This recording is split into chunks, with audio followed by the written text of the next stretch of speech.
I'm at a coffee shop this morning, so you'll hear some coffee shop noises.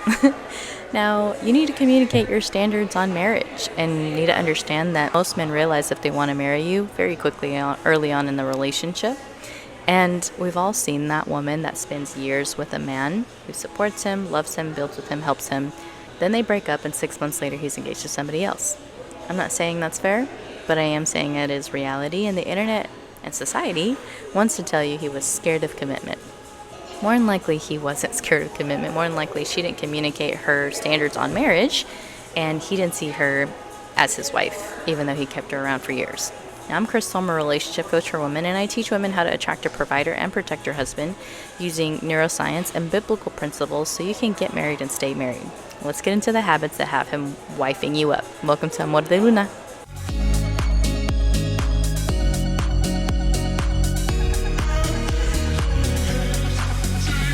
And before we get into the habits, I need to talk to the women who have been in relationships for years waiting on a proposal, because I know if that's you and you're watching this, you're thinking, okay, Crystal, but what if I've been with him for 3, 5, 7 years? Here's the thing I want you to consider. Did he actually know marriage was your goal in the first place? I know that sounds so obvious, but hear me out. Maybe when you got together, you communicated that marriage wasn't really important to you. Maybe you said, it's just a piece of paper, I'm not in a rush, I don't really care about getting married.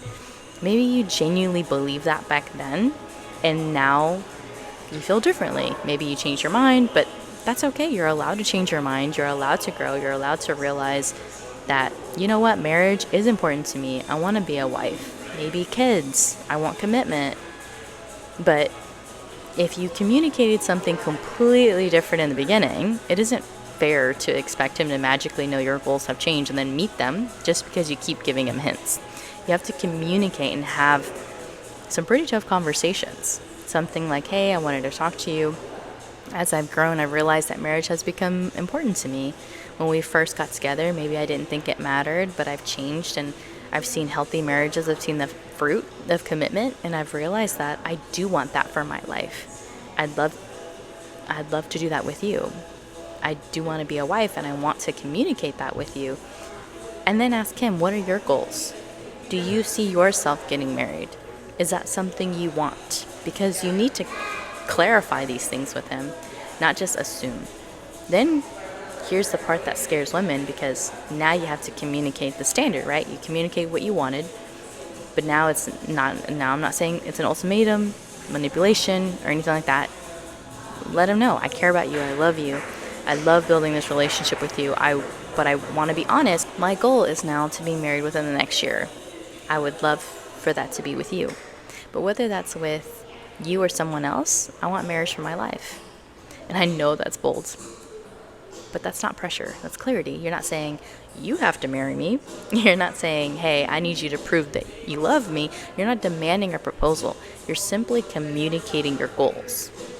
You're saying, this is what I want for my life, and then giving him the opportunity to decide if that aligns with his goals too. Because standards create clarity, and honestly, provider protector men usually respect that, because you're being direct, you're being honest with him, and you're showing that you know what you want. Now, let's talk about what happens when you actually have this conversation, because I know someone else is thinking too, like, okay, but what if I tell him marriage is important to me and he pushes back, right? Great question. He probably is. Okay, this is a disturbance in the force of your relationship. So you need to be clear as to why marriage is important to you so you can share those. He might say things like, I don't know, I haven't really thought about it. That's moving kind of fast for me. I don't really see the point of marriage. I need you to have grace with him. You're the one who is changing here. So you have to give him time to process this information. That doesn't change your desires. It just gives him time to process without you getting upset at him that you acting brand new. Okay. On the other hand, maybe you've already had this marriage conversation multiple times and years are going by. No plan, no vision, no timeline, no movement in that direction. At that point, it isn't really a communication problem anymore. It's a goals and alignment problem now. Because you want marriage, and either he doesn't want marriage or he doesn't want it enough to move forward with it. But more than anything, if I need to be bold here, he doesn't want marriage with you, sis. And I know that's hard, but you can't build a future with someone who is not wanting to build with you. Now, I know some people will say, well, maybe just take a break. Personally, I don't believe in breaks, okay? Most of the time, a break is just a softer way of saying we're breaking up without actually calling it a breakup. What I would recommend is an actual separation, an actual breakup, not from a place of like a punishment or trying to manipulate him or because you're trying to force him to propose and see how life is without you and miss you, but because your goals are no longer aligned. And if they no longer align, then the loving thing to do is to acknowledge that. Because think about it, if you know marriage is important to you and he knows marriage is not important to him, why would either of you continue wasting years hoping the other person changes? It's not fair to him, and it's definitely not fair to you.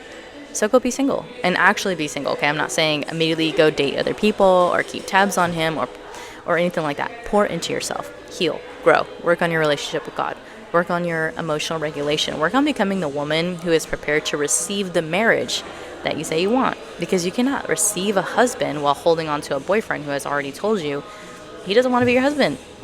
And here's the interesting thing. Sometimes separation does create clarity. Sometimes a man realizes, you know what, I actually do see her as my wife. I was planning on building a life with her anyways. If this is important to her, then I want that commitment too. I do want that future. And sometimes that does happen. And they'll step into that standard because it's important to you and you are important to him. And sometimes he doesn't. Sometimes you realize he was perfectly comfortable keeping you exactly where you were as a girlfriend. And honestly, that's valuable information too, because now you know. It doesn't make him a bad person, but now you're not wasting 5 years hoping someone becomes who they've already shown you they are not. And the goal is to break up, to bring clarity and alignment, not to show him who he is without you. Okay? Standards doesn't mean much if you're not willing to enforce them. Now, with that being said, whether you're currently in a relationship, newly dating, or completely single, let's talk about the habits that healthy provider, protector men are actually looking for when they're choosing a wife. Because yes, communication matters, standards matter, boundaries matters, but there's also character traits that healthy men consistently look for when they're deciding who they want to build a life with. And the first one is peace. Ask any healthy masculine man what he wants in a wife. Like, seriously, ask him. Eventually, you're going to hear some version of, I want peace. And women hear that and immediately think, oh, so I'm like supposed to be quiet. No, that's not what peace means. Peace does not mean silence. Peace does not mean being a doormat. It does not mean never disagreeing. Some of the loudest households are peaceful. Kids running around, music playing, people laughing, things are messy. But it's peaceful. Why? Because the people inside that home feel safe. They feel loved and supported and feel like they can be themselves. Peace is an emotional safety. And one of the biggest ways women create peace is by learning how to regulate your emotions. Women have a lot of emotions, and that's a beautiful thing, okay? It's what makes us so nurturing and intuitive and considerate, and what makes us communicate and build communities. It's what makes a house feel like a home. But when we don't know how to regulate those emotions, those same emotions can create very selfish behavior, manipulation, chaos. It can destroy relationships and destroy your home. And honestly, they can create hell for everybody involved. So learning emotional regulation isn't just a gift to your future husband. It's a gift to you, because peace starts inside of you. And I didn't just pull what I'm saying out of thin air, okay? Neuroscience supports this. A lot of people think emotions just happen. They don't. You don't feel an emotion before a thought comes into your brain. Something happens, you experience something, or you see something, you hear something, and then boom, you have a thought. And then after that thought comes an emotional response. I mean, within seconds. If you want to regulate your emotions, you have to regulate your mind first. Scripture supports this too. Romans 12:2 says to be transformed by the renewing of your mind. Your thoughts matter because your thoughts influence your emotions, and your emotions influence your behavior. So if you want peace in your relationships, you've got to learn how to create peace within yourself first. And honestly, why wouldn't you want that? Why wouldn't you want to be able to regulate your nervous system? Why wouldn't you want to create peace in your own life? That's not just for a husband. It's for you. It's also important if you want children one day, because women naturally tend to be the emotional temperature of the home. That doesn't mean that men don't do that, right? But we have unique strengths here. Children often look to mom emotionally. They often look to us for comfort, for safety, for nurturing. And when people are around you, whether that's your future husband, your future children, when they feel peaceful, they feel safe, they feel taken care of, they feel like they can be themselves around you, all of that matters. And it sends a signal of, this is someone I can build a life with when a man actually is considering a future with you. Second thing is gratitude. I know this sounds simple and a given, but it's huge, especially for protector provider men. A lot of men place a tremendous amount of their identity and purpose into what they do. Women generally want to be loved for who we are. Now, men often want to feel appreciated for what they do. Their effort matters to them. Providing matters to them. Protecting matters to them. Building something matters to them. It's part of their purpose. That's part of how they're wired. And because of that, gratitude does go a very long way. If you make a man feel seen in his efforts, it's huge. If you make a man feel appreciated, it's huge. If you make him feel like what he's doing actually matters, it'll make a world of a difference. Gratitude says, I see you. I notice what you're doing. I appreciate your effort. And that means a lot. More than women sometimes realize. Biblically, gratitude creates connection instead of resentment, and neuroscience shows that appreciation strengthens emotional bonding and activates reward pathways in the brain. So gratitude isn't just a nice thing, it is the relationship glue. Point number 3 is standards. Now, I'm talking about standards that are a little different than I was earlier. Earlier, we were talking about standards for relationships. Now I'm talking about standards for yourself. Because if you want to gain a man's respect, you need standards. If you have no standards, you're communicating that you don't care about yourself. And if you don't care about yourself, why would he? If you have no boundaries, if you'll accept whatever is offered, if you'll tolerate anything, you're communicating that your time isn't valuable. Your energy isn't valuable. And you don't care about your future. And then women wonder why a man keeps them around for years without commitment, why he's perfectly comfortable receiving everything she's giving without building a future, why he keeps moving the goalpost, why he keeps delaying conversations about marriage. Standards force decisions, reveal intentions, and show you who's serious and who's not. This applies whether you're single, dating, already in a relationship. If marriage is your goal, say it. Proverbs 4:23 says, guard your heart, for everything you do flows from it. It doesn't mean that to build walls. It means be intentional about who gets access to you. Because a woman with standards is a woman who knows her value, and healthy men respect that. So let's stop inviting men to move in with us or accepting moving in with them without a ring. Let's stop making life-altering decisions for him, like career, investing in houses, children, cars, for a man that hasn't even committed to you yet. And be clear, I'm reserving that decision, those kind of decisions, for my husband. I love you, but I need you to respect that I'm only moving in with a man who wants to make a commitment to me. And guess what a provider, protector man is going to think when you say something like that? He's going to be like, damn, I need to step up because she ain't playing. Like, that's a different type of woman right there. Number 4 is clarity. When you do things that are against what you value, what you deem as important, you're sacrificing your integrity, sacrificing your reputation. And when it comes to reputation, men take that very seriously. A lot more seriously than women sometimes realize, because when a man is choosing a wife, he's not choosing a girlfriend. He's choosing someone who's going to represent him, his future family, his future children, and the life that he's building. And whether people like it or not, a wife becomes an extension of that reputation. That's just how men look at it. Men will look at another man's wife and see that she's glowing, happy, taken care of, that she's dressed well, that she's in love with him. She looks at him like he's amazing, and they're like, damn, he's that guy. You know how women have that thing where we're like, be that girl or becoming her? Well, men do the exact same thing. They look at another man and be like, he's that guy. Because obviously he's doing something right. He's taking care of his wife. He's leading his family. He's doing his duty as a man. On the flip side, if a woman is constantly disrespecting him, talking badly about him, embarrassing him publicly, tearing him down in front of other people, men notice that too. Because integrity is really about consistency. And quite frankly, it's embarrassing to other men when his woman is disrespecting him in front of everyone. So, do your actions match your values? Does your integrity match the reputation you're actually putting out there? Number 5 is loyalty. Loyalty is much bigger than just faithfulness. When people hear loyalty, they automatically think like faithfulness. And yes, that's part of it, but loyalty is so much deeper than that. It's about being a teammate. It's about making sure your husband knows that you've got his back. Loyalty is making sure that he can count on you, because a provider, protector man cannot do everything by himself.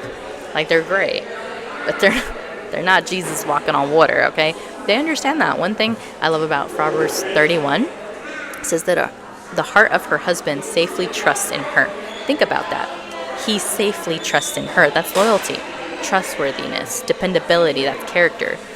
A man is looking at your loyalty long before he marries you, not just with him, but with anybody in your life. How do you treat your family? How do you treat your friends? How do you show up for people? How do you treat people that you've never met before? Do you have people's backs? Do you talk badly about people behind their backs? Do you betray confidences? Because he's paying attention. He's asking himself, can I trust this woman? Can I trust her with my future? Can I trust her with my reputation?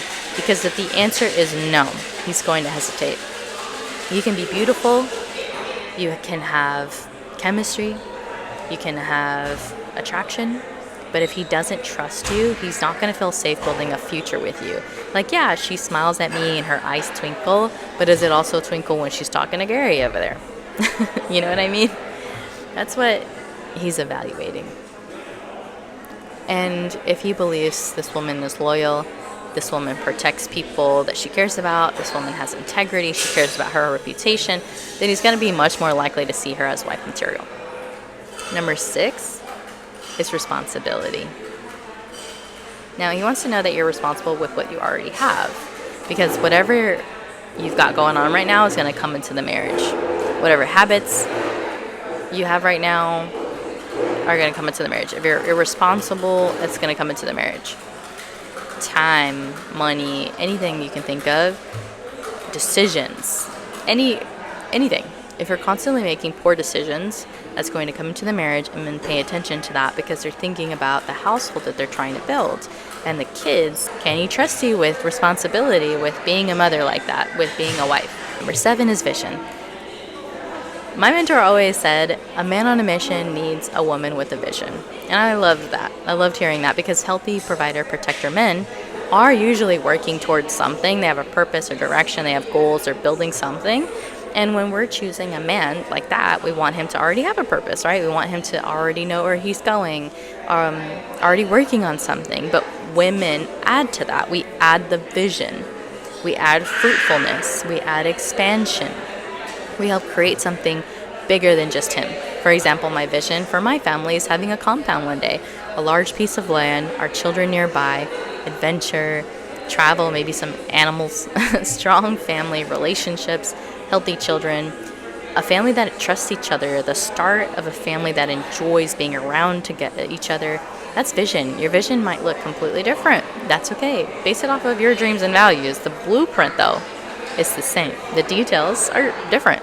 Healthy men want to know, what kind of life are we building together? Because attraction might start the relationship, but vision is what's going to help sustain it.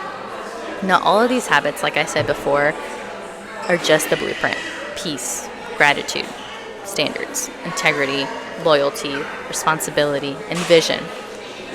You bring your own personality to it. Bring your own goals and dreams. Your own growth journey is going to look different. But these are the things healthy provider, protector men are paying attention to when they're choosing a wife. And let's be honest, we're not talking about any random man here. We're talking about the cream of the crop. We're talking about a healthy man with purpose. And you deserve that, because you are that too. But these are the things that they're going to be looking for.